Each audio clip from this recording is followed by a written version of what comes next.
Vote একটা ডামাডোল, ঢোলে বাড়ি দিবেন আর একদিকে কাঁপবে না, এটা হতে পারে না। তো ভোটের মাঠে আপনি যে খুব সুন্দর একটা দিচ্ছেন যে ভোটে হচ্ছে ভোটাররাই হচ্ছে সব কিছুর মূল। এইখানে আপনি ভোটকে কেমন করে চাইবেন, কিভাবে চাইবেন, মানুষের মন যোগাবেন।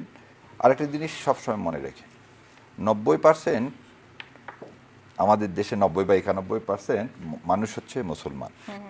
সো ভোটের সময় যারা টুপি পরবে সেটা হচ্ছে ধর্মের ব্যবহার, আর যারা সারা বছর টুপি পরে থাকবে সেটা ধর্মের ব্যবহার না। সো আমাদের এবারে ইলেকশনে ধর্মকে এক সাইডে রেখে আমাদের মনে হয় এবারে দুর্নীতির বিরুদ্ধে সংগ্রাম করা উচিত। আমাদের মনে হয় ভোটারদের ভারতীয় আধিপত্যবাদের বিরুদ্ধে ভোট দেওয়া উচিত, এবং যে দল এই দুইটা করবে তাদেরকে ভোট দিতে হবে এবং ভোটারদের সেটাকে বেছে নেওয়া উচিত। এবং এইবারের ভোটটা ব্যতিক্রম এই কারণে, জনগণকে ভোট কেন্দ্র পাহারা দিতে হবে। আপনি যেটা বলতেছেন আমি এটার সাথে সম্পূর্ণভাবে একমত হয়ে বলতেছি, নির্বাচন কমিশন বা লোকাল প্রশাসন যতখানি পারবে যদি রাজনৈতিক দলগুলো সমর্থন না করে, তাহলে এইবারের ভোটে এবং জনগণ যদি নিজেরা পাহারা না দেয়, তাহলে ওই জন্য বলছি উৎসব মুখর পরিবেশে ভোট করতে হলে মানে সবার এবারে স্বতঃস্ফূর্ত অংশগ্রহণ লাগবে, তবে একটি ইনশাল্লাহ সর্বকালের সর্বশ্রেষ্ঠ নির্বাচন হবে। আর নির্বাচনে সহিংসতা, শোনেন, বিয়েবাদিতে আগে রং খেলা না হলে, হট্টগোল না হলে, গেটে টাকা না দেওয়া হলে একটা চিৎকার চেঁচামেচি হয়। এটাকে নিয়ে আমাদের দুশ্চিন্তাগ্রস্ত হওয়ার কোনো কারণ, তবে সামনে যদি আরো আশঙ্কাজনক পরিস্থিতি সৃষ্টি হয়, আশঙ্কাজনক পরিস্থিতি সৃষ্টি হবে, এটাও বলে দিচ্ছি। আশঙ্কাজনক পরিস্থিতি সৃষ্টি হবে কারণ যখন পার্শ্ববর্তী দেশের একজন গুরুত্বপূর্ণ যে বাংলাদেশের আগে হাইকমিশনার ছিল, সে যখন দেখতে পায়নি যে রাতের ভোট, সে আজকে বলতেছে একটা দলকে নির্দিষ্ট করে যে যদি ভোট ছিনতাই না হয় তাহলে জামাত ইসলাম ক্ষমতায় আসবে না। তার মানে সে আশঙ্কা করতেছে জামাত ইসলাম ক্ষমতা আসবে, সেজন্য আগে এই ভোটটাকে কলুষিত করার জন্য সেই কথাটা বলছে। তার মানে সে ওখান থেকে এমন এমন কাজ করা হবে যাতে ভোটটা কলুষিত করা হয়। আচ্ছা, আপনি মন জোগানোর কথা বলছিলেন, এখন মন জোগানোর জন্য কি কোনো দল এমন কিছু বলতে পারে যেটা সে পরবর্তীতে বাস্তবায়ন করবে না? সেটা হচ্ছে ভোট হচ্ছে, আমি বোধহয় গত পরশু দিন আমার এলাকায় ভিজিটে যেয়ে আমি বলছি সেটা নিয়ে ব্যাপক কথা হয়েছে। ভোট একটা আমানত, এবং আমানতের খেয়ানতটা এটা যে আমি আজকে একটা প্রমিস করলাম আপনাকে, এই প্রমিসটা আমি জানি রাখতে পারবো না, এটাকেই বলা হয় হচ্ছে খেয়ানত করা। এবং এটা যেই করুক তাকে কখনোই ভোটারদের উচিত না, আমারও উচিত না, আপনারও উচিত না তাদেরকে ভোট। তাহলে তো জামায়াতে ইসলামী অলরেডি পোশাক পাল্টে ফেলেছে, বা জুলাই সনদে তারা স্বাক্ষর করেছে, সেখানে নারীদের মনোনয়ন দেওয়ার কথা ছিল 5%, এবং জামায়াতে ইসলাম দাবি করে যে 43% তাদের নারী সমর্থক রয়েছে। তো এত সংখ্যক নারী থাকলে একজনকেও তারা মনোনয়ন দিতে পারেননি। আচ্ছা, এটা জামাতের যেহেতু আমি সমর্থক শুভাকাঙ্ক্ষী, সেজন্য উত্তরটা এইভাবে দিচ্ছি। জামাত ইসলামের সাথে এনসিপির আন্ডারস্ট্যান্ডিং ছিল। আচ্ছা, আপনাকে একটা জিনিস বল, প্রথম অবস্থানটা ক্রিয়েট করে বিএনপি বা জামাত কেউ কিন্তু 5% দেয়নি, এটা তো ঠিক। বিএনপি তো 3.5% 3.5%, জুলাই সনদ আছে কি 5%, সেটা বিএনপি বা জামাত কেউই পূরণ করেনি, এটা হচ্ছে অ্যাডমিটেড ফ্যাক্ট। বিএনপির কাছে আমরা সেই প্রশ্নটি করব, আপনি জামাতের উত্তরটি দিন। আমি বলতেছি যে করেন। আচ্ছা, এখন করেন। জামাতে ইসলাম 20 থেকে 22টা সিট রেখে দিয়েছিল এনসিপির মেয়েদের জন্য রেখে দেওয়া হয়েছিল, সেজন্য জামাত তার দেয়নি। আর আরেকটা জিনিস বলি, গত 15 বছরে এই বিরূপ প্রতিক্রিয়ার মধ্যে আপনি দেখবেন সবচেয়ে বেশি ভাইস চেয়ারম্যান, ওই যে আপনি গুপ্ত বলেন তো, অনেকে পরিচয় গোপন করে হলেও ভাইস চেয়ারম্যান উপজেলাতে, ইউনিয়ন পরিষদে মেম্বারের মেয়েরা, এগুলো কিন্তু জামাতের নির্বাচিত হয়েছিল, যারা আজকে জামাতকে সমর্থন করে। সুতরাং এই এমপি ইলেকশনে ইনশাল্লাহ আজকে যদি জুলাই সনদ বাস্তবায়িত হয়, যদি জয়লাভ করে, জামাত চাক আর না চাক আগামী ইলেকশনগুলোতে 5% মেয়ে থাকবে। দেখা যাবে আপনাকে হয়তো আমরা কিতে এমপি ওখানে দেখতে পারি, পার্লামেন্টে দেখতে পারি। সেই জন্যে সবার উচিত এখন যে জুলাই সনদকে বাস্তবায়ন করা এবং এই ভোটকে জয়লাভ করা, এবং এই জয়লাভের মধ্যে দিয়ে আজকে যে ছোটখাটো হয়তো ভুল ত্রুটি আছে, 5% দুইটা দলই দিতে পারেনি, জুলাই সনদ হলে আর এই বাহানাগুলো। এই বিষয় নিয়ে আবার আসবো আপনার কাছে। মোস্তফা কামাল, ঋণ খেলাপি নিয়ে এবং দ্বৈত নাগরিকত্ব নিয়ে কথা বলছিলাম, সেরা নির্বাচন আমরা কিভাবে পাবো? এতজন ঋণ খেলাপিকে নমিনেশন দেওয়া হলো। জি, ধন্যবাদ আপনাকে, খুব যৌক্তিক প্রশ্ন করেছেন। এই ঋণ খেলাপি যাদের কথা আমরা এখন বলছি, তারা গত 17-18 বছর কিন্তু সরকারের ছিল না, তারা ছিল অপোজিশনে, অথবা বলতে গেলে অপোজিশনও ছিল না, হয়তোবা আলোচনায়ও ছিল না, অথবা এভাবে বলা যায় যে তারা হয় কারাগারে ছিলেন অথবা পলাতক ছিলেন, ফেরারি ছিলেন। তো এই দুরবস্থার মধ্যেও তারা এত ঋণ নিতে পেরেছেন বিভিন্ন ব্যাংক থেকে, এটা কিন্তু অবাক করা বিষয় যে ক্ষমতায় থাকলে বা ক্ষমতার কাছাকাছি থাকলে তারা কি যেন করতেন। পরিষ্কার কিন্তু বিষয়টা, অর্থাৎ এক অর্থে বলা যায় তারাও সুবিধাভোগী, অন্তত ঋণ প্রশ্নে গেল এই একটা দিক। দ্বিতীয় দিক হচ্ছে তাদের এই তথ্যগুলো আমরা পেলাম কি করে, অর্থাৎ তারা যতটুকু স্বীকার করেছেন ততটুকু পেয়েছি। কিভাবে স্বীকার করেছেন? একটা হলফনামার মধ্য দিয়ে। তো হলফনামা কিন্তু খুব একটা আমলনামা নয়, কিন্তু এরপরও কাছাকাছি কিছু তথ্য ওখানে আছে। অবাক বিস্ময়কর বিষয়, শাহরিয়ার ভাই হয়তো বা খেয়াল করেছেন, কোনো কোনো জায়গা কিন্তু অত্যন্ত লোভনীয়। যিনি প্রার্থী তার সামান্য কিছু ব্যবসা আছে, মাছ বা মুরগি, বেশিরভাগই কিন্তু সেটাই দেখিয়েছেন। তো তাদের বউরা অর্থাৎ স্ত্রীরাও বেকার অথবা গৃহিণী, কিন্তু এক এক বউয়ের যেই পরিমাণ সম্পদ, এক ধরনের তামাশার মতো কিন্তু তারা হিসাবটা এইভাবে দাখিল করেছেন। স্বর্ণ গহনা থেকে জমি জিরাত, জমিও দেখিয়েছেন হয় শ্বশুরের কাছ থেকে পেয়েছেন। তাদের প্রত্যেকের শ্বশুর বাড়ি খুবই ধনী। তো তাদের এই অবস্থা দেখে কারো কারো লোভও হতে পারে যে এই ধরনের বউ যদি ভাগ্যে জুটত। আবার তারা জানেন যে এগুলো আসলে একটা মিথ্যা বা চাতুরি, এটা কাঙ্ক্ষিত ছিল না। আমাদের 24-এর যে বিপ্লব বা অভ্যুত্থান বলেন, সেখানে তো আমরা একটা বিষয় অন্তত এই মেসেজটা তো সবাই নিতে পারতেন যে পুরনো এই বন্দোবস্ত, পুরনো এই তামাশা, এই চাতুরি, এগুলো করা ঠিক নয়। আবার ট্রেজেডি দেখেন, আইন বিষয়ে শাহরিয়ার ভাই ভালো বলতে পারবেন, আমার কাছে তথ্য নেই যে এই ধরনের গোঁজামিল অথবা এই তামাশার এইসব হিসাব দাখিলের কোনো বিহিত নির্বাচন কমিশন করতে পারে কিনা। আমার জানা মতে নির্বাচন কমিশন শুধু কবুল করেন, হিসাবটা গ্রহণ করেন। তো এই নির্বাচন কমিশনের আন্ডারে আপনারা কিভাবে একটি সেরা নির্বাচন আশা করছেন? না, এটা বললাম একটা পয়েন্ট। আর দ্বিতীয় নির্বাচন কমিশনকে নিয়ে তো অভিযোগের পর অভিযোগের পর অভিযোগ থাকছে। থাকাও ভালো, চাপে রাখা ভালো, কিন্তু বিষয় অন্য জায়গায়। আমাদের কারো কারো একটা বাতিক হয়ে গেছে যে আপনি সকালে একটা অভিযোগ করেছেন, আমি যদি দুপুরে একটা দাখিল না করি অভিযোগ, আমার স্মার্টনেস বোধে থাকে না। আবার নির্বাচন কমিশন আরেক অর্থে অত্যন্ত নিরপেক্ষ, এই অর্থে যে সকালে বিএনপি অভিযোগ করলে দুপুরে জামাত অভিযোগ করে, তার মানে উভয়ের এসে অভিযোগের একটা লক্ষ্যবস্তু। তো এরকমটা ভাবলে যে বোধহয় নিরপেক্ষ, কিন্তু এই নিরপেক্ষতার অভিযোগ দিতে গিয়ে যে ভাষাগুলো প্রয়োগ হচ্ছে, যে নির্বাচন কমিশনের মেরুদণ্ড নেই, মাজা ভাঙ্গা, অথবা বিএনপির দিকে হেলে পড়েছে, এটা জামাতের অভিযোগ। আবার বিএনপি গিয়ে বলে যে জামাতের দিকে হেলে পড়েছে। তো এই যে হেলে আর দোলের মধ্য দিয়ে নির্বাচন কমিশনকে তারা কিন্তু ওজনটা কমিয়ে দিচ্ছেন। আবার প্রধান নির্বাচন কমিশনার যিনি, আমার যতটুকু গণমাধ্যমে কাজ করার সুবাদে ওনার সম্পর্কে যতটুকু অভিজ্ঞতা, তিনি ধীরস্থির মানুষ, পেশাগত জীবনে তার সাফল্য ব্যাপক। আপনি খেয়াল করেছেন বোধহয় মাঝে মধ্যে তিনিও কিন্তু খেই হারিয়ে ফেলেন জবাব দিতে গিয়ে। অর্থাৎ ডিস্টার্ব করা, যেটা আমাদের রাজনৈতিক দলগুলোর মধ্যে একটা প্রবণতা আছে বরাবরই, যে কাউকে উত্তেজিত করা, সোজা বাংলায় বলতে গেলে একটু খোঁচা দেয়া, খোঁচা দিয়ে যদি উত্তেজিত করা যায়, সেটা আবার রাজনীতিবিদদেরকে পারা যায় না। তারা কিন্তু আবহাওয়া বোঝেন যে কি বলতে হবে। আমলাদের মধ্যে কখনো কখনো এই বুঝ জ্ঞানের একটা ঘাটতি থাকে। রাজনীতিবিদরা যেহেতু অভিজ্ঞ, সেখানে আপনি একটা প্রশ্ন যেটা করেছেন কিছুদিন আগেও খুব আলোচিত ছিল, যে রাজনীতিতে ধর্মের ব্যবহার কতটুকু থাকবে। এই সময়ে এসে আজকে আপনার অনুষ্ঠানেরও বিষয়বস্তু যে ধর্ম অত্যন্ত প্রাসঙ্গিক বাংলাদেশে, ধর্ম বাদ দিয়ে হয় না।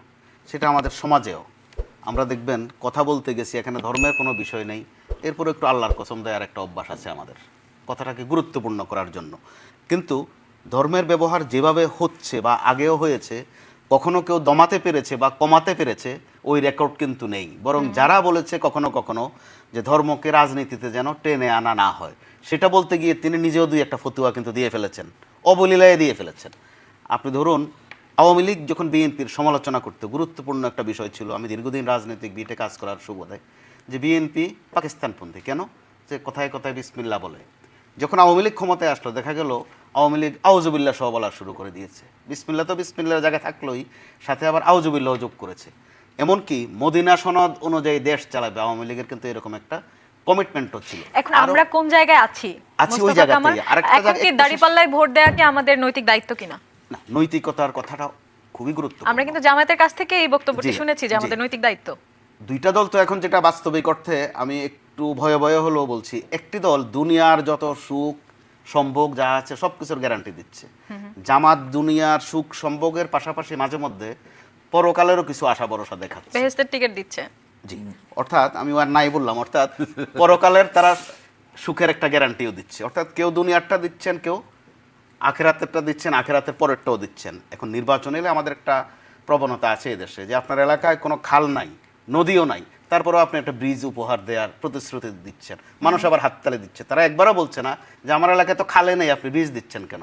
আজকে আমরা শুনতে পেয়েছি দ্বিতীয় যমুনা সেতু হবে। জি, এটা তো বড় আকারের, ছোট এলাকায় হয়। ওই এক এমপি সাহেব বলেই ফেলেছিলেন একবার পার্লামেন্টে যে মাননীয় ব্রিজ আমার এলাকায় স্পিকার নেই, অর্থাৎ উনি খেয়ে হারিয়ে ফেলেছেন। কি যে বলতে হবে, বলা তো লাগবে কিছু। ওকে মোস্তফা কামাল, আপনার কাছে আবার আসবো। আমরা একটু শাহরিয়ার কবিরের কাছে শুনি, যে কথাটি বলছিলাম দাঁড়িপাল্লায় ভোট দেওয়া নৈতিক দায়িত্ব কিনা, বা এই যে বেহেশতের টিকিটের কথাটা আসলে কেন বারবার ফিরে আসে। এখন আপনি আসলে বলবেন যে তেমন কিছু হচ্ছে না, তবে বিচ্ছিন্নভাবে কিন্তু আমরা জামায়াতের অনেকের কাছ থেকে এমন শুনতে পাচ্ছি যে ধর্মের দাওয়াত দিয়ে আসলে ভোট পাওয়ার চেষ্টা করা হচ্ছে। প্রথম আপনাকে বসার আগে অফলাইনে বলছিলাম যে কোন দিক থেকে প্রশ্ন আসবে, আর ও খুব সুন্দর প্রশ্ন, সেজন্য আপনাকে ধন্যবাদ। এটা এই ভোট, জামাতকে ভোট দেওয়া নৈতিক দায়িত্ব, এখানে দুইটা লাইন করতে হবে। এক হচ্ছে ভোট দেওয়া নৈতিক দায়িত্ব, আমি তার চেয়ে এই কথাটা আমি বলছি, আমি অন্য কারোর কথা বলছি, আমি নিজেই বলছি, আমি জনসভায় বলে দিচ্ছি। এবং ভোট দেওয়া খালি নৈতিক দায়িত্ব না, এই নৈতিকের সাথে আমি আরেকটা জিনিস যোগ করছি, ভোট হচ্ছে একটা আমানত। এবং ভোট আমানতটা যদি তুমি ঠিক মতো না দাও তাহলে তুমি খেয়ানত করবা। আরও একটা কথা বলছি, কি বলছি, যে আল্লাহ আমাদেরকে 3টা কোশ্চিন করবে কবরে। একটা হচ্ছে মান দিনুকা, মান নবিউকা, মান রব্বুকা। এবং এই মান দিনুকার ক্ষেত্রে যে আমি আরও বলছি যে তুমি যদি দুনিয়াতে দিন কায়েমের জন্য কোনো চেষ্টা না করো তাহলে তুমি কবরে যে কি কথাটা বলবা। সেই জন্য যারা দিন কায়েম করতে চায়, দিন মানে হচ্ছে ইসলাম, কোরআন এবং সুন্নাহর আলোকে রাষ্ট্র পরিচালনা করতে চায়, তাদেরকে যদি তুমি ভোট দাও, অ্যাটলিস্ট যে কবর বলতে পারবে আল্লাহ আমার কিছুই করার ছিল না, আমি খালি ভোটটাই দিয়ে আসছি। এবং এখানে আমি আরও উদাহরণ দিচ্ছি, আমি নিজেরগুলোই বলে দিচ্ছি আপনাকে, আরও উদাহরণ দিচ্ছি। যে ধরে নেন আমি নওগাঁতে বক্তব্য দিয়েছিলাম যে নওগাঁ শহরে জামাতে ইসলাম ছাড়া আর কোনো প্রার্থী নাই। আমার কথা ছিল যে দল থাকবে, যে দল ইসলাম কায়েম করতে চাবে, দিন কায়েম করতে চাবে, আপনি তাকেই ভোট দেন। আপনার এখানে যেহেতু অন্য কোনো নাই, তাহলে আপনি দাঁড়িপাল্লায় ভোট দেন। তো দাঁড়িপাল্লায় ভোট দিলে অ্যাটলিস্ট আপনি কবরে দিয়ে আল্লাহকে বলতে পারবেন যে আল্লাহ দিন কায়েমের জন্য অট্টগুনি ছিল, ওই দলই ছিল, আমি বুঝছি, ওই জন্য আমি ভোট দিচ্ছি, জামাতে ইসলামকে ভোট দিয়ে এসেছি। জামাত ইসলাম। সো এটাকে ইন্টারপ্রিটেশন অন্যভাবে করার কোনো সুযোগ নেই। আমি কি বললাম যে দল চায়, নট অনলি জামাত ইসলাম। এবার দাও আপনার কথা, এই যে বেহেশতের কথা বলতেছে না, শোনেন, টিকিট, ফ্যামিলি কার্ডের টিকিট, একজন একটা লেখছে যে বেহেশতের টিকিট জামাত ইসলাম দিবে, কিন্তু বেহেশতে ঢোকার আগে ওই গেটে বিএনপি দাঁড়ায় থাকবে। আগে শেষ করে দিই। শুনেন আগে শুনে, ওই জান্নাতের দরজায় বিএনপি দাঁড়িয়ে থাকবে, বিএনপি বলবে 1000 টাকা চাঁদা দাও, নাহলে জান্নাতে ঢুকতে দিব না।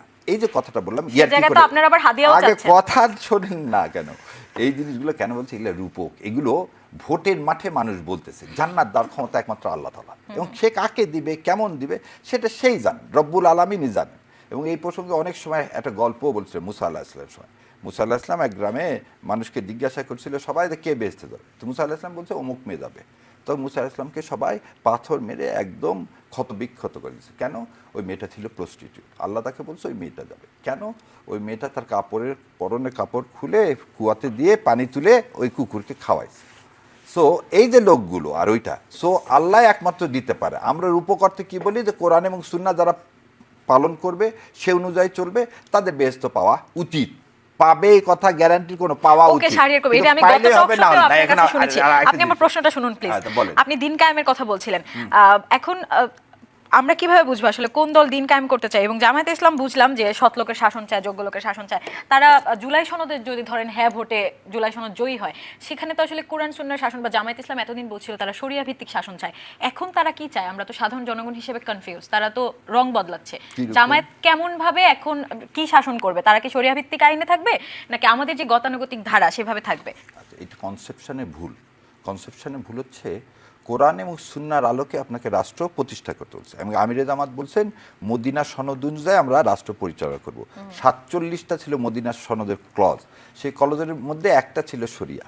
সো শরিয়া is one of the component. বোন, এই পুরাটা মিলেই শরিয়া তা কিন্তু না। কোরআন এবং সুন্নাহর আলোকে দেশ চালাবো, সেই চালানোর ক্ষেত্রে শরিয়া is one of the component.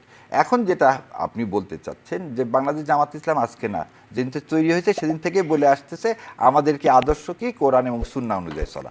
আপনি যদি সেটাকে ভালো ভাবেন, জনগণ যদি মনে করে যে হ্যাঁ জামাত ইসলাম তার কথা রাখবে, জামাত ইসলামের দ্বিতীয় কথা এবার কি বলতেছে, আমরা দুর্নীতিকে যে কোনো মূল্যে হোক প্রতিহত করব। আপনি যদি এটাকে যদি পছন্দ করেন আপনি ভোট দিবেন। যদি কোরআন ও সুন্নাহর আলোকে জামাত পরিচালনা করবে এইটা যদি আপনি বিশ্বাস করেন তাহলে আপনি ভোট দেবেন। এবার আপনার এই ভাইয়ের কথার উত্তরে একটু আমি অ্যাড করতে চাই, সেটা হচ্ছে ঋণ খেলাপির ক্ষেত্রে। না, আমরা এই টপিকটা থেকে আগে বের হই। আমরা যে আসলে সাধারণ জনগণ যে খুব কনফিউশনের কথা কেন বলছি, এতদিন জামায়াতের পক্ষ থেকে বলা হচ্ছিল যে যারা বেকার তাদেরকে কিছু পরিমাণ ভাতা দেওয়া হবে।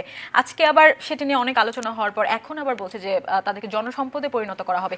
এই যে প্রত্যেকটি মতবাদ আসলে পাল্টে যাচ্ছে বা 100 জনকে বিদেশে পাঠাবে, এই সব কিছু নিয়ে আসলে নানান বিতর্কে তৈরি হচ্ছে। আমরা তো একটি পরিচ্ছন্ন ব্যবস্থা বা পলিসি মেকিং এ তারা কি করবে সেটি জানতে চাই। এখন জামায়াত সেটি কেন আমাদেরকে পরিচ্ছন্ন করছে না? আচ্ছা, আপনি বোধহয় আপনার টিভির কেউ একজন ছিল হোটেল ইন্টারকন্টিনেন্টালে জামাতের যে পলিসি সামিটটা হয়েছিল, সেই পলিসি সামিটের আগে জামাত বলছে আমাদের যা যা অবস্থান, যা যা আমরা করব সেটা কোথায় বলে দিব, আমরা পলিসি সামিটে বলে দেবো। এই পলিসি সামিটে দীর্ঘদিন ধরে সংস্থা সেক্রেটারি প্রায় 18 জন বিশ্বের বরেণ্য সব প্রফেসর তারা কাজ করে তারপর পলিসি সামিট দিয়েছেন। পলিসি সামিটে কি বলছেন যে 2000 টাকা পাওয়া ভালো না একটা কাজ পাওয়া ভালো। এবং ওখানে আরেকটা জিনিস বলি, আমি একটা প্রস্তাব করেছিলাম, মাও সেতুং 1950 সালে পুরা চায়না সমস্ত বিশ্ববিদ্যালয় বন্ধ করে দিয়েছিল, দিয়ে পলিটেকনিক করছিল যাতে ঘরে ঘরে এন্টারপ্রেনার তৈরি হয়।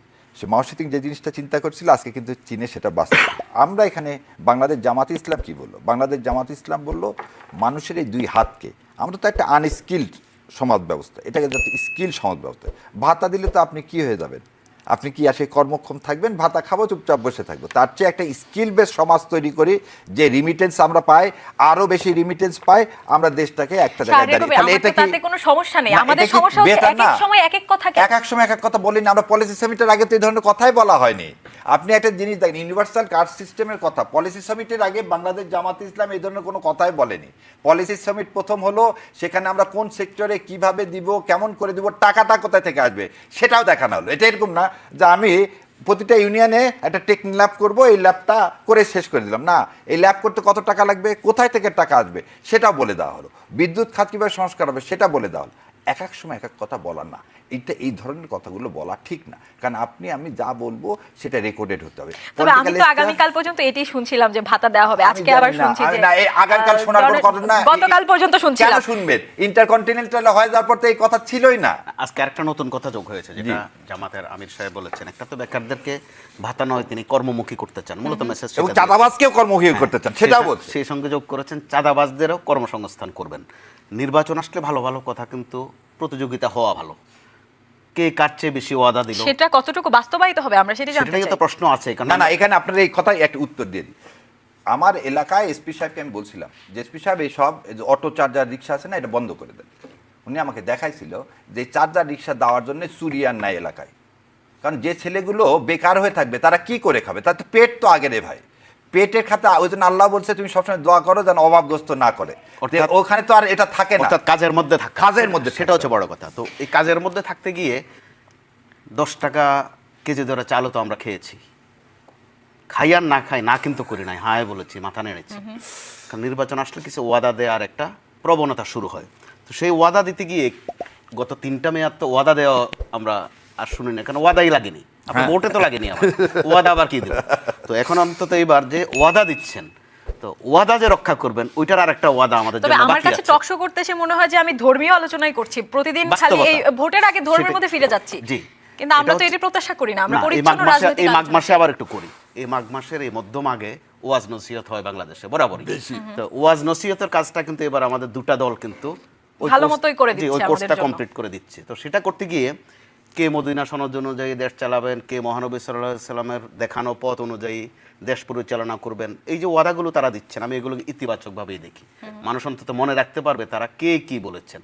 তো কে কি বলতে গিয়ে যখন অ্যাপ্রোচে খাঁটি বাংলা যখন বলেন, একদম সবাই বোঝে ওই বাংলা। যখন জামাত ইসলাম থেকে বলা হয় ঘি এবার আমাদের খাওয়াই লাগবে, আঙ্গুল বাঁকা করে হলেও ঘি খাওয়া লাগবে। পরবর্তীতে যখন আরেকটা বাক্য এসেছে, কেউ ভোট দিক আর না দিক ক্ষমতায় আমাদের যেতেই হবে এবং প্রশাসনকে কিনে ফেলতে হবে, সেটিও ছিল। তো এটার মধ্যে একটা বার্তা আছে যে এখনো কিনে ফেলতে পারেনি। মানে কি প্রশাসন কিন্তু এখনো জামাত ইসলামের হাতে নাই। এটা একটা ভালো জিনিস। আমাদের কথা মতো চলতে হবে মানে ভবিষ্যৎ, এখন চলছে না। তো এগুলো আমরা দিয়ে যার মতো করে বিশ্লেষণ করছি। কিন্তু তারা যখন একে অন্যের বিরুদ্ধে এমন সব ভাষা প্রয়োগ করেন, এগুলো কিন্তু মানুষকে আহত করে। এই কারণে বিএনপি আর জামাত ইসলামী দুটা দল 17-18 বছর টানা নির্যাতন সয়েছে। এখন বিতর্ক হতে পারত কে কত নির্যাতিত হয়েছে, এই আন্দোলনে কার কত ভূমিকা ছিল, কে কত স্বজন হারিয়েছে। আমরা খেয়াল করলাম তাদের যে ভাষা, মাঝে মধ্যে শরীরেরও যে ভাষা, এটার মধ্যে আমরা কিন্তু একটা আওয়ামী লীগের নমুনা দেখি। আমাদের কাছে তো তথ্য আছে, নমুনা আছে, প্রমাণ আছে যে অ্যাপ্রোচে যদি এই নমুনা থাকে, অর্থাৎ আওয়ামীপনা থাকে। আমি যে কারণে বলে থাকি আওয়ামী লীগ কিন্তু শেষ পর্যন্ত আর একটা দল ছিল না, এটা একটা আচরণের নাম হয়ে গিয়েছিল। আওয়ামী লীগ স্বভাবের নাম, বৈশিষ্ট্যের নাম, যেটা ধর্মীয় পরিভাষায় সম্ভবত এটাকে নফসিয়াত বলে, যে কথা সব আমি বলবো, শাহরিয়ার ভাই কোনো কথা বলতে পারবেন না, অথবা যা বুঝার আছে সব বুঝ আমি বুঝি, আপনি শুধু চুপ করে থাকবেন। এই যে একটা মানসিকতা চর্চা হয়েছে এবং কি প্রতিষ্ঠিত হয়ে গেছে। তো এবার অন্তত সব দল কথা বলতে পারছে, যার যার মতো করে বলছে। ধর্মের বিষয়েও কথা আসছে, আসুক, মানুষ যেটা শুদ্ধ অথবা যেটাকে সহি মনে করবে সেটা গ্রহণ করে নেবে। তবে আপনার মনে হচ্ছে না এই বিষয়টা এতটাই সংবেদনশীল যে অবশ্যই মানুষ ম্যানিপুলেটেড হয়ে যেতে পারে? কিছুটা হবে, দিন শেষে হবে না। যদি হতোই, মদিনা সনদ তো স্বাক্ষর হয়েছিল শেখ হাসিনার সময়ে, নির্বাচনের আগে, তাদের সাথে যাদেরকে পরবর্তীতে আমরা হেফাজতে ইসলাম বলেছি, বা এখন যারা জামাতে ইসলামের সাথে আছে, মাওলানা ফজলুল হক আমিনী, শাইখুল হাদিস, আল্লামা আজিজুল হক, আমার তো এগুলো এখন স্পষ্ট মনে আছে, তাদের সাথেও তো সই হয়েছিল। আবার হেফাজতে ইসলাম সংগঠনটির উপর যেই মাত্রায় নির্যাতন হয়েছে, আবার আমরা কিছুদিন পরে দেখলাম হেফাজতের সাথে ওই আওয়ামী লীগের অন্যতম খাতির যত্ন হয়ে গেছে। অবাক বিস্ময়কর বিষয়, হেফাজতে ইসলাম প্রথম দিকে শুরু করলো 3000-এর নিচে হলে তারা রাজি হয় না যে তাদের এত মৃত্যুবরণ করেছে। পরবর্তীতে যখন সরকারি তদন্ত হলো, দুটা তদন্ত, একটা পুলিশের আর একটা হয়েছে স্বরাষ্ট্র মন্ত্রণালয় থেকে, একটাতে 13-14 জন আর একটাতে 7-8 জন মৃত্যুর সংখ্যা। একটা পর্যায়ে যখন আওয়ামী লীগের সাথে তাদের সম্পর্ক এত ভালো হয়ে গেল, শেখ হাসিনাকে তারা উপাধি দিলেন, তখন কিন্তু তারা আর মৃত্যুর অঙ্কের দিকে যান না। ভাবটা এরকম যে এরকম কিছু হয়নি।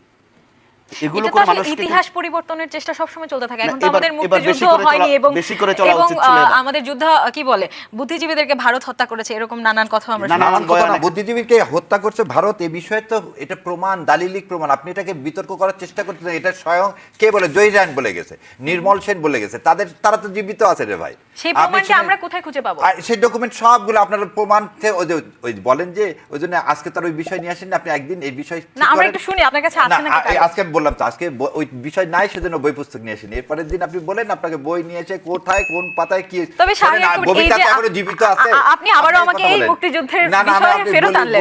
বলি। শাহরিয়ার আরে কবির, শোনেন এটি না থেকে কেন। মীমাংসিত আচ্ছা, সত্য, না, এটি নিয়ে কেন আমাদের না, তর্ক 71 হবে? আমাদের মীমাংসিত সত্য, কিন্তু 71-কে চিন্তায় করে নিয়ে গেছে ইন্ডিয়া। এই অমীমাংসিত সত্যটাকে আমরা মানতে চাই না। 71 আমাদের গর্ব, 71 আমাদের শহীদদের জন্য 71 অর্জিত হয়েছে, সেই 71-কে ভুলণ্ঠিত করেছে ইন্ডিয়া। এবং আমাদের যে স্বাধীনতা পাওয়ার কথা, যে সত্যিকারের স্বাধীনতা আমরা উপভোগ করার কথা, সেই স্বাধীনতাটা কখনোই 47 থেকে দেয়নি। আর আপনি একটু আগে বললেন না ধর্মের কথা, শোনেন, দ্বিজাতি তত্ত্বের ভিত্তিতে কি হয়েছে, ভারত পাকিস্তান ভাগ হয়েছে, কিন্তু তখন মানুষের মুখে কিন্তু কি ছিল জানেন, হাত মে বিড়ি মুখ মে পান লারকে লেঙ্গে পাকিস্তান। কারণ আপনার আঞ্চলিকতার থেকেই আমরা সবচেয়ে প্রথমে দেখেন আমাদের বাংলাদেশি মানুষ, আমাদের সংস্কৃতিটা আমাদেরকে সবার একটা কনসেপ্টটা কি, ইসলাম হলে কি আমাকে জুব্বা পড়তে হবে, আমি নিজেই তো পড়বো না, কারণ ইসলাম তো কখনো কোনো জায়গায় বলেনি অমুক দেশটা ফলো করো, অমুক জায়গাটাই ইসলাম আছে, এরকম তো কোনো কথা কোরআন হাদিস কোথাও নাই রে ভাই। আপনারা এই জিনিসগুলোকে ভুল করতেছে। আমার স্বাধীনতা সেদিন দেখেন, জুলাইকে আমরা কি বলি, দ্বিতীয় স্বাধীনতা। জুলাইকে কেউ বলছে প্রথম স্বাধীনতা না, কেন জুলাইকে দ্বিতীয় স্বাধীনতা বলি? 53 বছর, একটু আগে বললাম ক্রিকেট খেলার কথা নিয়ে প্রথমেই শুরু করছি। আমার একটা ছেলে মুসলমান এবং সে বাংলাদেশে একটা ডোমেস্টিক ক্রিকেট খেলতে গেছে, আপনি তাকে নিরাপত্তা দিতে পারেন না, আপনি আমার দেশের কি নিরাপত্তা দিবেন বলেন? আমার আর্মির দরকার নাই? আপনি বাংলাদেশের আর্মির দরকার নাই যে বলে ইন্ডিয়া, সেখানে আপনি যেখানে আমার একটা ছেলে নিরাপত্তা দিতে পারেন, আচ্ছা বাদ দিলাম, আমার ক্রিকেট টিমের নিরাপত্তা দিয়ে আপনি তো বলতে পারতেন যে, আপনি একটা জিনিস বলেন, জয় শাহ তো বলতে পারতো যে আমরা আপনার উল্টা তাদের পত্রিকাগুলো কি বলতেছে, বাংলাদেশের জার্সি দেখলে এখানে হিন্দুজম, তাহলে হিন্দুজম যারা করতেছে তাদেরকে আপনি রক্ষা করতে পারেন না, আপনি কি ভ্রাতৃত্ববোধ দেখাবেন? তো সেটাই বলে যাচ্ছি, আপনারা বোঝেন গত 53 বছর আমার স্বাধীনতা এটাকে অরক্ষিত করা হয়েছে। এই অরক্ষিত স্বাধীনতা পরাধীনতা মেজর জিয়ার বইটা ঠিক আছে, পড়ে, শাহরিয়ার তাহলে কবির, আপনারা জানবেন। শোনেন, আপনি তো আপনি একটা তারেক জিনিস রহমানকে বলেন, নিয়েও এমন মন্তব্য করেছিলেন কি যে বলছি? ভারতে একটা ডিল করে এসেছে কিনা, বা আনন্দবাজার নিয়ে আপনার গত টক শোতে আমার এটা নিয়ে কথা হ্যাঁ, হয়েছিল, এবং এর বলেছি, ভিত্তিতে আসলে কি? এখনো বলে দিচ্ছি, জনাব তারেক রহমান এইভাবে বারবার নিয়ে আসার কোনো দরকার নেই। জনাব তারেক রহমান, আমি বলেছি একটা আন্ডারস্ট্যান্ডিং এর মাধ্যমে আসছে, ওনার এটা পরিষ্কার করা, উনি যদি পরিষ্কার না করে, জনগণ যদি পরিষ্কার শুনতে না চায়, না চায়, এটাকে আপনার বারবার কাছে কি রিপিট কোনো প্রমাণ আছে কিনা? আমার প্রমাণ লাগবে না, আনন্দবাজার পত্রিকার কথা বলেছি তো, আমরা তো রেফার করছি আনন্দবাজার পত্রিকাকে। আনন্দবাজার পত্রিকায় কিন্তু এমন কিছু পাওয়া যায়নি। আনন্দবাজার এই কথা যদি কেউ বলে তাহলে এটা সম্পূর্ণ মিথ্যা না, কথা। আমি আপনাকে দেখাবো? হ্যাঁ দেখান, আপনি এখনই দেখান। আপনি যদি দেখাতে পারেন আমি আপনাকে যা চাবেন আমি তাই দিব।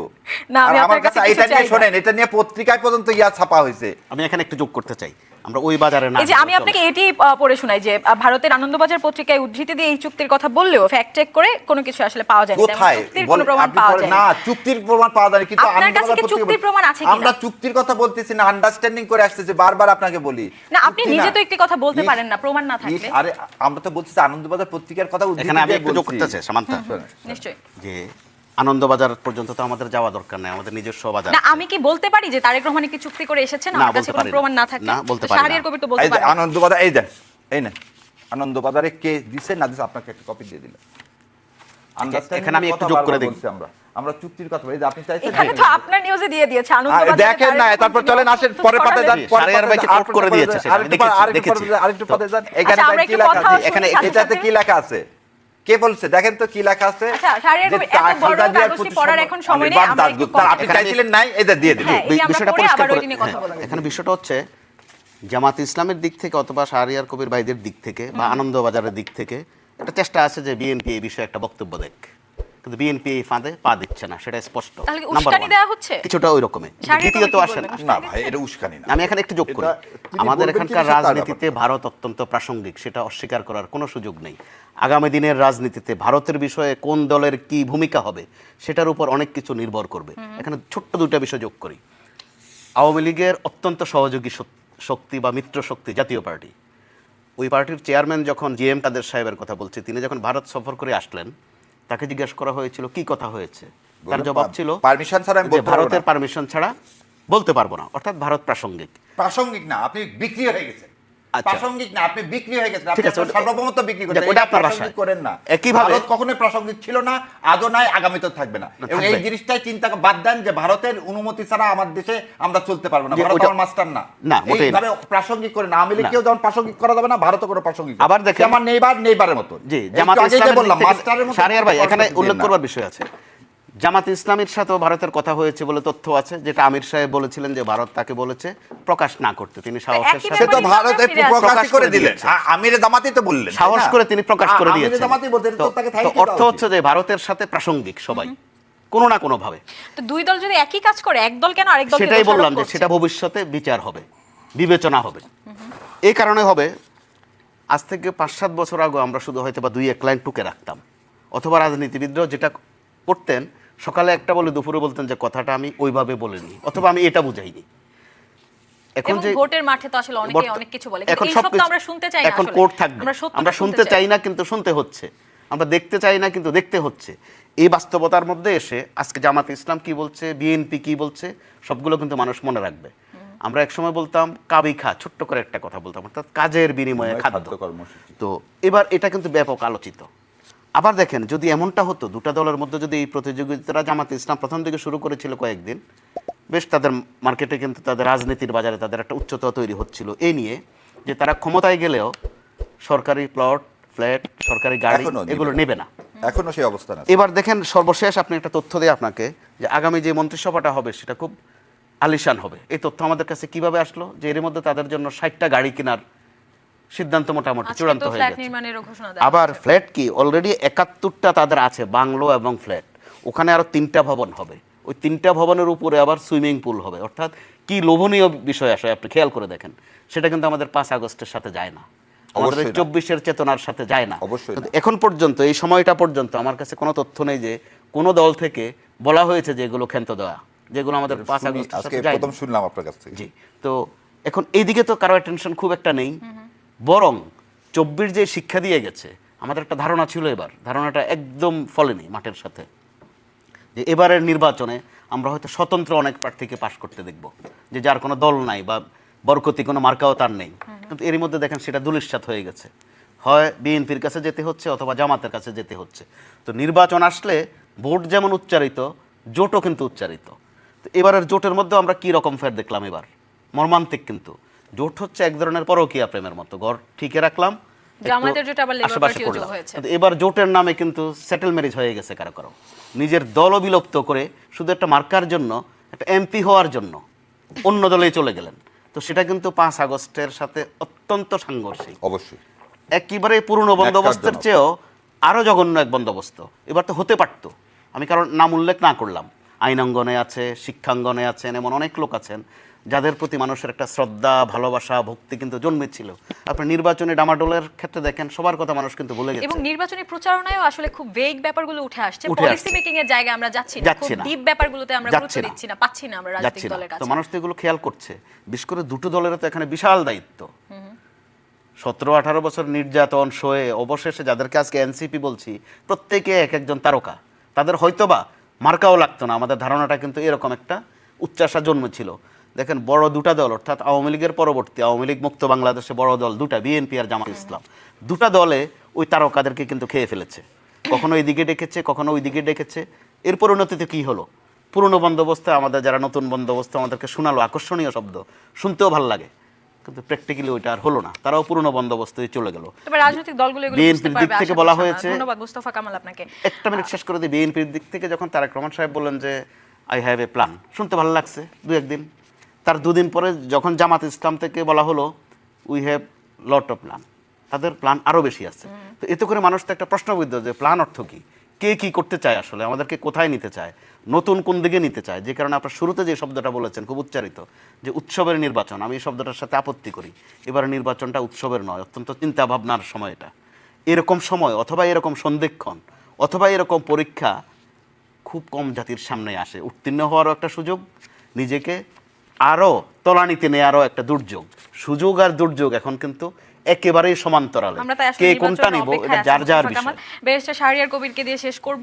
আপনি আমাকে একটু আলোকিত করুন আসলে জামায়াতের আরো অনেকের সাথে কথা বলেই এই ব্যাপারটি, আমি পরিচ্ছন্ন নই আর কি, আমি জানতে চাই এবং আমার দর্শকদেরকে যে আসলে এই যে বুদ্ধিজীবীদের ব্যাপারটি, ভারতের সেখানে হাত ছিল, এটি আমরা কোথায় গিয়ে সত্যিকারের তথ্যটি পেতে পারি? প্রথম জিনিস হচ্ছে যে আপনাকে প্রথমে বলে নিছি, এটা নিয়ে আরেকদিন আপনি আমাকে ডাকবেন, ইনশাল্লাহ আমি সব কিছু নিয়ে এসে আপনাকে দেখাই। তারপর আপনাকে বলে দিচ্ছি যে নায়িকা ববিতা আছেন, আপনি বোধহয় জানেন। ববিতা হচ্ছে জহির রায়হান সাহেবের কে জানেন, শালিকা। উনি নিজেই বলছেন যে জহির রায়হানকে একজন ভারতীয় ব্রিগেডিয়ার কোথায় নিয়ে গেছিল, মিরপুরে নিয়ে গেছিলাম। সেটা কিন্তু 72 সালে ঘটনা, 71 সালে না। আরও আপনাকে একটা জিনিস বলে দিই, ওই যে বললাম একের পর এক বইয়ের, যতগুলো বইয়ের উদ্ধৃতি দিলাম, তো সব বইগুলোর নাম নিয়ে একদিন আসবো, বরং ওই ভাই যে কথাগুলো বলছে সেটা দু একটার উত্তর দিই, সেটা এবং এটার জন্য না, তাহলে আপনি এটা শেষ করবেন না? এটা শেষ করতে হবে, তাহলে আপনাকে আরেকদিন কোথাও ডকুমেন্টেড থাকবে এবং মীমাংসিত থাকবে। ডকুমেন্ট আছে, আপনাকে বলেও দিলাম। মুখের কথাই তো আমরা বিশ্বাস করতে আপনাকে পারি না। বইয়ের কথা বললাম যে 100 বই, আপনাকে 100 বই লাগবে না, আপনি সামনে দিলাম 10টা বই নাম বলতে পারছেন না আপনি আজ? বলে দিলাম তো, ছিন্নপত্র বলে দিলাম আপনাকে, এই আগে বলে দিলাম যে ছিন্নপত্রটাই পড়েন তাহলেই হবে। 71 ছিন্নপত্রটা পড়েন তাহলেই হবে, আর কিছু লাগবে না। ওখানে সুন্দর মতো এখানে স্টেপ বাই স্টেপ দেওয়া আছে, দেয়া আছে যে ভারতীয়রা আসলে বুদ্ধিজীবীদেরকে হত্যা করেছে। এবং এটা সুন্দর মতো দেখে না, এই জন্য বললাম যে আপনাকে, আপনি হঠাৎ করে বললে যে মাস্টারই হোক, একটা বই নাই, তবে আমি তো বলেই দিলাম, নামগুলো বলে দিলাম। আচ্ছা, আপনি এখন যে কথাটা বলতেছেন শোনেন, বুদ্ধিজীবী আমার হত্যা হয়েছে, এটা হচ্ছে সবচেয়ে প্রথম সত্য। প্রথম সত্য হচ্ছে আমার বুদ্ধিজীবী হত্যা হয়েছে। বুদ্ধিজীবী পাকিস্তান হত্যা করছে না ভারত হত্যা করছে স্বাধীনতার পরে, এই যে অমাংসিত আমরা পাকিস্তানের দিকে ঠেলে দিলাম, ভারতের দিকে ঠেলে দিলাম না। আমাদের অস্ত্র থেকে শেষ করে পাকিস্তানের দোষটাকে লঘু করার চেষ্টা করা হচ্ছে। না না, আপনি একটা দৃষ্টি, আপনি 16 তারিখে স্যারেন্ডার করলেন রে ভাই। আপনি তো সব লোকগুলো 93,000 সৈন্যকে একসাথে অ্যারেস্ট করে রেখে দিলেন তো স্টেডিয়ামে ভারতের। আজ তারপরে আর আপনার পাকিস্তানের সৈন্য পাইলেন কোথায়? আপনি যা কিছু হয়েছে বলতেছেন 14 তারিখের পর থেকে, এটা পাইলেন কোথায়? ওই জন্য বললাম যে হঠাৎ করে একটা নিয়ে এসে বেকায়দা ফেলা যাবে না। না না না, আপনি আগের জিনিস 14 বললাম একটু আগে কি, জহিরান এই জন্য জহিরান কবে হত্যা হয়েছে জানেন? 72 সালে জানুয়ারি মাসে।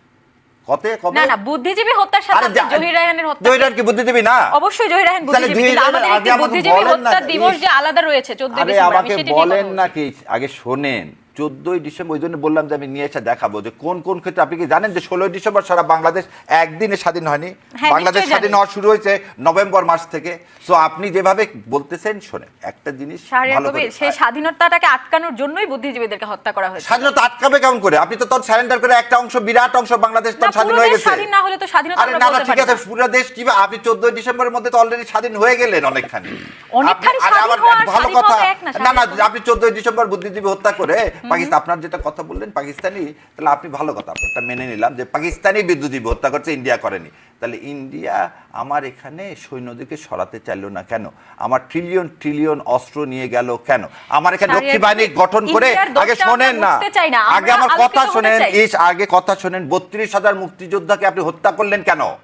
আপনি 72 থেকে 75 পর্যন্ত 32,000কে হত্যা করলেন কেন? আজকে আমরা আসছি কিন্তু ভোটের কথা বলতে। আজকে আপনি যখন এই প্রশ্নটা নিয়ে আসবেন, আপনাকে টপিকসটা হতে হবে সেটা। জামাত ইসলাম দেখলে আমাদের 71 কেন আসবে? এই ট্যাবলেট আর চলতেছে না, অতএব এই ট্যাবলেট বাদ দেন। আপনারা হয়তো এখনো 71কে অন করতে পারছেন না। আমরা 71কে সুন্দর মতো অন করি, এখন অন করি, সেজন 24 আসছে। আপনি এই মন গড়া কথা বলেন, আপনি সাংবাদিক, আপনি জাতির মেরুদণ্ড, আপনি বলছিলেন শাহরিয়ার কবির, আমরা কোনো মন গড়া কথা বলিনি, আপনি ধর কথা বলেন না। মন গড়া কথা আপনাকে একদম ওই যে কথা বলছেন, সরাসরি ডকুমেন্ট দিছি। এখন না কথা না, আপনি মন গড়া না, আপনি আগে কথা শুনেন। আপনি বললেন মন গড়া কথা, আপনার বইয়ের নাম চাইছেন, বইয়ের নাম দিছি। বললাম যে টপিকস নিয়ে কথা হবে না, আমাকে তো সেটা প্রিপারেশন নিয়ে আসতে হবে। আমি প্রিপারেশন নিয়ে আসলাম, আপনি বললেন, আমি সঙ্গে সঙ্গে উত্তর দিয়ে দিলাম। আপনি বললেন মন গড়া কথা বলছেন, যা ইচ্ছা তাই বলে যাবেন নাকি বসে? না, যা ইচ্ছা তাই বলে যাবেন। আপনি আমাকে প্রথমে বলেছেন যে আমি মন গড়া কথা বলছি। কোথায়? আমি একবার আপনি রিল ট্যালেন্ট কি আগে বলছেন? আমাদের কাছে রেকর্ড আছে তো, এই টক শো রেকর্ড হচ্ছে। আমি আপনার তর্ক করতে আমিও আপনার সাথে তর্ক করতে এখানে বসে